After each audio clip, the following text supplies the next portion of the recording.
शराबबंदी पूर्ण रूप से नीतीश कुमार का विफल योजना है। विफल एकदम मुख्य रूप से एकदम। शराब तो और जो है इतना खुलेआम बन रहा है। और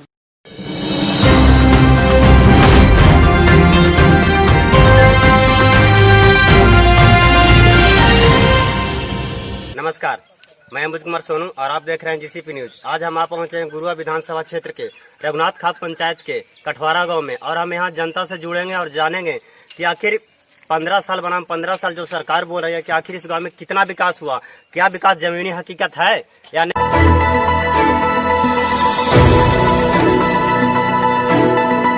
सरकार जो है तो खैर शुरू हुआ है लेकिन पिच नहीं हुआ है।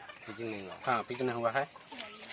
और हमारे बगल में देखिए ये सरकारी स्थान है, ये भवन है, ये आंगनबाड़ी केंद्र भवन है जो कई वर्षों से बना हुआ अधूरा है, ये पूरा नहीं हुआ है। और ये चापाकल उसके नीचे है, तो चापाकल तो आज तक पानी जमा हुआ है, चापाकल में न फर्श बना हुआ है, तो क्या इससे कोई तो पानी नहीं पीता हो? नहीं, अभी तो इससे कोई नहीं पानी पी रहा है।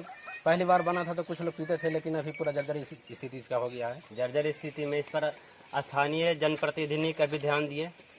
नहीं, इस पर अभी जनप्रतिनिधि ध्यान नहीं दिए हैं। हमारे गांव के ही मुन्ना लाल विश्वकर्मा मुखिया जी हैं, लेकिन अभी इस पर कुछ अभी ध्यान नहीं दे रहे हैं। तो आप लोग मुखिया से बोले कि आखिर जर्जर भवन कब बनेगा?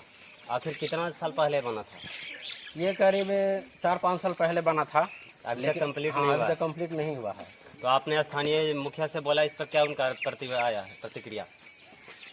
प्रतिक्रिया ऐसे हुआ है, हम लोग बोले हैं ग्रामीण जनता की इसको मरम्मत किया जाए, तो खाली आश्वासन पर आश्वासन खाली देते गए, लेकिन अभी तक ये कार्य पूरा नहीं हुआ।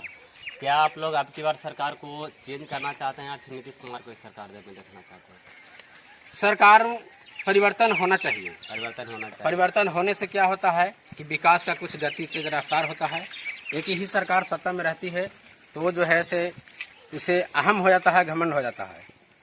स्थानीय विधायक क्या आपके गांव में कहीं भ्रमण किए हैं, वो काम किए, उनके काम से आप कितना खुश हैं? स्थानीय विधायक पहली बार एक बार गांव में आए थे और हमने उनसे प्रस्ताव रखा था कि एक हमारे गांव में प्राइमरी विद्यालय होना चाहिए, लेकिन आज तक उस पर कुछ सुनवाई नहीं हुई, क्योंकि हमारे गांव की जनसंख्या लगभग 1500-2000 के आसपास में है और 500-600 बच्चे हैं, लेकिन 2 कमरा है सिर्फ पढ़ने के लिए। और बच्चों को पढ़ने के लिए बहुत तकलीफें होती है, बहुत लंबी बस्ती है, बहुत बड़ा बस्ती है। आप अगला जनप्रतिनिधि किसे चुनना पसंद करते हैं? स्थानीय विधायक एक तरफ राजीव नंदन है, एक तरफ विनय यादव है, और भी बहुत से हैं। राजीव नंदन जी काम का आश्वासन तो दिए, लेकिन काम पूरा नहीं किए। लेकिन अभी चर्चा में विनय कुमार यादव जी अभी चर्चा में हैं। हमें शायद लग रहा है कि वही इस क्षेत्र से प्रतिनिधि जीत कर जाएंगे। आपकी गांव की समस्या क्या है? हमारे गांव की तो समस्या बहुत समस्या है। सबसे पहले तो रोड की समस्या है। जो आप रोड चल के आए हो देखिए रहे हैं रोड। राजीव नंदन दांगी जी बताए थे कि 2018 से अगर 19 हो जाएगा तो हम वोट मांगने नहीं आएंगे पुनः है दम गाँव में, और देखिए फिर वो बन गए हैं। तो अभी भी वो राजीव नंदन खड़ा है भाजपा से। हाँ, तो आप किन्हें पसंद है? आपकी बार विधायक किनको बनाइएगा? हम अगली बार तो सरकारों को परिवर्तन करना चाह रहे हैं। सरकार? हाँ, सरकार एकदम एक बार प्रत्येक सरकार को हटाना एकदम हटाना चाह रहे हैं। किनको सरकार में लाना चाह रहे हैं? हम युवा राजद नेता तेजस्वी यादव को हम लाना चाह रहे हैं। तेजस्वी यादव। आपकी गाँव की समस्या एक रोड बताए, और कुछ समस्या है? हमारे गाँव की तो समस्या बहुत बड़ा है। एक पुल है और एक स्कूल है, देख लीजिए स्कूल, एक स्कूल का काम आगे पे है, देखा जाए। इस स्कूल में क्या समस्या है? ये स्कूल में देखिए ना, इतना छोटा बड़ा गांव है, 2 गो कैमरा है। और 2 गो कैमरा में कितना बच्चा पढ़ेगा आप ही लोग देख लीजिए। यहाँ 2 कमरा है, तो 2 कमरा में इस स्कूल में कितने बच्चों का एडमिशन है? आप लोग को कुछ पता हो? ग्रामीण जनता है आप लोग? हाँ, 500 के लमसम। 500 के लमसम है, लेकिन 2 कमरा है। हाँ, 2 कमरा है, देख लीजिए। तो बच्चा लोग कैसे बैठता होगा? बच्चा लोग बाहर बैठता है, रोड पे बैठता है, आगे ये बैठता है, गली में बैठता है, इन्हें बैठता है। सबसे बड़ी समस्या है नीम के पेड़ है, इन्हें कुछ इन्हें बैठता है, और कितना बड़ा समस्या है, तो देख लीजिए आप लोग। तुम यहाँ पढ़ते हो? इस स्कूल में कहाँ पर बैठकर पढ़ते हो? रूम में। और लड़का लोग होगा वो सब रूम में बैठ जाते हैं या बाहर ही बैठते हैं? सब बच्चा कटहल हो जाते हैं, बाहर भी कुछ लड़का बैठ जाते हैं, फिर नीम कैसे यानी रोड पर ही बैठ कर पढ़ते हो? हाँ, तुम भी यहाँ पढ़ते हो? कहाँ पर बैठ कर पढ़ते हो? नीम पर बैठ रूम में या फिर नीम पर या रोड पर? नीम पर। क्या नाम हुआ तुम्हारा? सोनू कुमार किस क्लास में पढ़ते हो? 6 में। 6 में। तो आप बता रहे थे कि यहाँ 2 रूम है और कुछ और समस्या है यहाँ? समस्या तो बहुत बड़ा समस्या है। एक नीतीश जी का और जो सबसे बड़ी समस्या हुआ हम आप लोग को बता देते हैं, जो दारू बंद किए हैं, शराबबंदी। शराबबंदी पूर्ण रूप से नीतीश कुमार का विफल योजना है। विफल योजना। विफल एकदम मुख्य रूप से एकदम। शराब तो और जो है एकदम इतना खुलेआम बन रहा है और जिसका कहना स्थानीय पुलिस ध्यान इस पर नहीं दे रही है पंचायत। तो आप एक युवा हैं, आखिर बिहार में युवा की क्या समस्या है? बेरोजगारी सबसे बड़ा मुद्दा है। स्थानीय सरकार इस पर क्या ध्यान दे रही है? कुछ नहीं। आप एक गांव से हैं, गांव की आखिर भी समस्या होगी? गांव की आपकी क्या समस्या है? गांव की समस्या है स्कूल सबसे बड़ा मुद्दा है कि जो आज शिक्षा। हाँ, तो शिक्षा पर सरकार आपके गांव में क्या क्या काम किया? कुछ भी नहीं है। कुछ भी नहीं है। आप लोग कभी जनता इस पर आवाज उठाए हैं? शिक्षा पर आखिर आपके गांव में क्या समस्या है वो बताइए। शिक्षा पर समस्या है कि आज तक हम लोग का कोई पढ़ाने के लिए कोई सुविधा सही से है नहीं।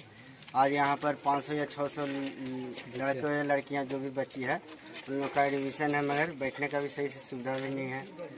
यानी सिर्फ एडमिशन है लेकिन बैठने का जगह नहीं है। और न सही से तो बच्चे कहाँ बैठ कर और न भरपूर टीचर भी नहीं है।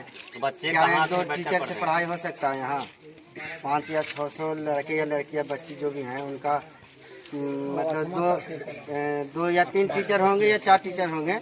उसे क्या टीचर पूरा सभी लड़के को अति कर सकते हैं? यानी आपके गांव में समस्या ही समस्या है लेकिन कोई निदान करने वाला नहीं। स्थानीय जनप्रतिनिधि नहीं, स्थानीय विधायक। क्या आप स्थानीय विधायक के कामों से खुश हैं? नहीं। तो आप अगली बार किनको विधायक के रूप में देखना चाह रहे हैं? विधायक के रूप में जो युवा में रहेंगे। अच्छा, अभी तो एक तरफ महागठबंधन से विनय यादव है, एनडीए की तरफ से राजीव नंदन दांगी है और भी बहुत से कैंडिडेट हैं। तो आप किन्हें पसंद करते हैं कि जो गुरुआ विधानसभा को विकास कर सके? देखिए, सबसे बड़ा अच्छा है कि हम लोग को लोकल क्षेत्रीय विधायक हैं।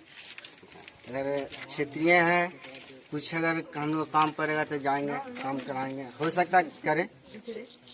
और हम लोग को वहाँ क्या कहते हैं, टेकारी या क्षेत्रीय विधायक में आपको राघवेंद्र नारायण यादव भी आते हैं, वो भी क्षेत्रीय ही हैं, विनय यादव भी हैं और भी बहुत ऐसे नेता जो क्षेत्रीय हैं। तो इस समय आप किन्हें पसंद करते हैं? है मगर उनका हवा वैसा नहीं रहेगा, इसलिए कि तो किनका हवा है? आरजेडी का विनय कुमार है। विनय कुमार है, यानी आप लोग का समर्थन उन्हीं के प्रति है। तो उनसे आप क्या क्या आशा लेकर गए हैं? उनके पास विश्वास है? आप लोग का कुछ तो विश्वास होगा कि वो ये काम करेंगे, वो काम कर कुछ विश्वास है कि लोकल क्षेत्रीय विधायक, इसलिए कि जब भी जाएंगे तो मिलेंगे। ये नहीं कि कहीं पटना के नाम हो गया, कभी गया का नाम हो गया, या और कहीं है जीते हुए हैं, वो आप लोग से कभी मिले नहीं, आपके गाँव में भ्रमण किए हैं? एक बार आए थे, बहुत बुलाने के बाद आए थे। मेरा नाम सुधीर कुमार हुआ। आप वर्तमान सरकार के कामों से कितना खुश है? वर्तमान सरकार के कामों से बिल्कुल खुश नहीं है। हम क्या, पूरा यहाँ का पब्लिक खुश नहीं है, बिहार का जनता खुश नहीं है। वर्तमान सरकार के फंड से कुछ काम हुआ है? वर्तमान सरकार का जो भी फंड आता है वो काम करने के लिए आता है, बशर्ते वो धरातल पे काम हो नहीं पाता है। नहीं हो पाता है। अगर मान लिया जाए कि कोई भी योजना का 100% होता है, 100% अगर काम आ भी गया तो 25% होते होते बिल्कुल वो खत्म हो जाता है। गांव का समस्या है, सबसे पहले जो गांव का या तो देश का नींव होता है, बच्चा होता है, आने वाला पीढ़ी होता है। अगर वो सही नहीं है तो ये विकास बेकार है। विकास को सिर्फ कहने से नहीं होगा। जब तक कि मेरा पीढ़ी सही नहीं होगा, जब तक मेरा नींव मजबूत नहीं होगा तो हम मंजिला इमारत नहीं बना पाएंगे। ये विकास कहने का सिर्फ है, विकास कुछ नहीं है। तो क्या इस बार सरकार बदलना चाहिए? सरकार बदलना चाहिए और कुछ युवा आना चाहिए। जैसे मैं अभी रेस में तेजस्वी हैं, चिराग पासवान हैं, ये 2 हैं, ये इनको आना चाहिए। क्योंकि एक चीज देखा जाए, किसी भी चीज को अगर सरकार को अगर लगातार दिया जाता है, 15 साल सरकार हुआ, ये बिल्कुल भरवा गए हैं। क्या समझे? ये समझ रहे हैं कि सिर्फ जनता हम ही को वोट करेगी, ऐसा कुछ नहीं है। स्थानीय जनप्रतिनिधि के कामों से खुश? हाँ, स्थानीय जनप्रतिनिधि के काम से खुश है, बशर्ते सरकार का योजना है सही ढंग से अगर चलाया जाए जैसे मान लिया जाए कि ऊपर के पदाधिकारी अगर सही रहता है तो नीचे वाला को काम करने में कोई कष्ट नहीं होता। और जैसा कि अभी आपके सामने स्थिति है उससे मैं रूबरू करवाना चाहता हूं। ये आंगनवाड़ी केंद्र बना हुआ है जो कि 0 से 5 वर्ष के बच्चा के लिए ये बना होता है। उसके जब 0 से 5 वर्ष का बच्चा सही तरह से लाइन रास्ता नहीं पकड़ेगा, नहीं पढ़ेगा, तो आगे का उसका जो है पढ़ाई का जो है विकास है बिल्कुल ठप हो जाएगा। इसका स्थिति आप चल के देख सकते हैं। लगभग इसका बना हुआ 6 से 7 साल हो गया है। इस पे किसी भी लोकल विधायक, लोकल पॉलिटिक्स का नेता है या तो सरकार में भी बैठे हुए हैं, किसी को कोई ध्यान नहीं है। विधायक से स्थानीय विधायक बोलेंगे, वो सुनेंगे, शायद नहीं अभी तक ध्यान दिए होंगे तो शायद अभी ध्यान दे दें। इसको आप खुद चलकर देख सकते हैं। ऐसे रोड पे खड़ा होने से कुछ नजर नहीं आएगा। आप विकास को देखना है तो सामने से चल के देखिए। देखिए ये आंगनवाड़ी केंद्र बना हुआ है, लगभग 5 से 6 साल बने हुए हो गया। और ये आपका आंगनवाड़ी का फ्रंट साइड है, देख लीजिए। इसमें बच्चे कैसे निकलेंगे? पानी यहाँ अगर पढ़ाई शुरू भी हो जाती है तो पानी कैसे पिएगा? चापाकल बैठ गया है। यहाँ पे देख लीजिए चापाकल का फर्श नहीं बना है। इस फर्श पे आप कैसे पानी लेंगे? आप खुद सोच लीजिए कि इस पे पानी कैसे पी सकते हैं। आपको प्यास लगी हुई, अभी पानी पी लीजिएगा इस पे, तो कैसे विकास को देखा जाए बताइए? तो आपने स्थानीय जनप्रतिनिधि से इस बात को लेकर स्थानीय जनप्रतिनिधि को बोला गया, लेकिन स्थानीय जनप्रतिनिधि का कहना है, या तो ये बात सही भी है कि अब ये मुखिया का फंड में चापाकल वगैरह नहीं रहा, शायद ये विधायक कोटा से आता है। तो जो विधायक तक पहुंच रहेगा, जिसका विधायक से लिंक रहेगा, उसी को पानी पीने के लिए और चापाकल मिलेगा, अन्यथा किसी को नहीं मिलेगा। यानी यहाँ घोर अनियमितता बरती गई है। बिल्कुल बरती गई है। और आप इस आंगनवाड़ी केंद्र को देख लीजिए, ये ढलाई किए हुआ 5 से 6 साल हो गया। जिस साल में ढलाई हुआ था, इसका छत ढलाया था, उसी साल से पानी चूना स्टार्ट हो गया। आज 5 से 6 साल हो गया है, लेकिन आज तक इस पे किसी का ध्यान नहीं है। हालांकि यही रोड से विधायक जी भी, मुखिया जी भी, जितने प्रतिनिधि हैं सारे लोग यहाँ पर आते हैं, लेकिन इस पे किसी का ध्यान नहीं है। आप खुद देख लीजिए। और इसमें इसका एक ग्राउंड है, अपना एरिया है, ये जो है सब सरकारी जमीन है। देख लीजिए, जो इस मतलब विकास के नाम पे दिया हुआ था, स्कूल के नाम पे दिया हुआ था, आज उसका भी स्थिति खराब है। देख लीजिए, अगर यहाँ पे 4 लड़कन चाह के भी अगर सोचेगा कि यहाँ पे खेल कूद करे, किसी भी गांव का देखिए अति जब सही लगता है जब गांव के अगल बगल फील्ड होता है। सरकार खेल की ओर भी प्रोत्साहित कर रही है और पढ़ाई की ओर भी। पढ़ाई का स्थिति तो आप देख लिए, क्योंकि पढ़ने का जगह ही नहीं है तो बच्चा पढ़ेगा कहाँ? रोड पे तो पढ़ेगा नहीं। रोड पे गाड़ी छगड़ा मोटरसाइकिल आ रहा है, अगर धक्का लग गया तो उसको भी पकड़ के 2000 जुर्माना भरिए। कारण क्या है? सरकार जिम्मेवार है। नली का पानी जमा हुआ है। बिल्कुल।